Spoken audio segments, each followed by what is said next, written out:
অনেক দামি কথা বলেছে বন্টি, একবার হলো কথা বলেছে। পাঁচ ধরনের মানুষের অহংকার বেশি হয়। এক, বেশি শিক্ষিত হলে। দেখ, বেশি সুন্দর হলে। তিন, হঠাৎ বড় লোক হলে। চার, অশিক্ষিত মানুষ মসজিদে কমিটির দায়িত্ব পেলে। পাঁচ, বড় লোকের সন্তান হলে। ভিডিওটি শেয়ার করে সবাইকে দেখার সুযোগ করে দিবেন। বর্তমান সময়ে সংসার ভাঙার সবচেয়ে বড় কারণগুলোর একটি হলো এই মোবাইল ফোন।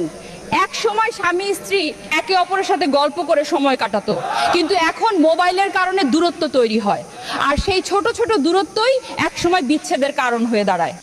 একটা সম্পর্ক যখন পুরনো হয় তখন মানুষটা সময় বাঁচিয়ে কথা বলে। আগে যেখানে ফোনটা রিসিভ করার জন্য মানুষটা পাগল থাকতো, এখন সেখানে কল দেওয়াই বন্ধ হয়ে গেছে। আগে মেসেজের টুংটাং শব্দে বুকের ভিতরটা কেঁপে উঠতো, এখন ঘন্টার পর ঘন্টা সিন হয়ে পড়ে, রিপ্লাই আসে না। যেখানে একসময় অফুরন্ত কথা ছিল সেখানে এখন শুধু নীরবতা।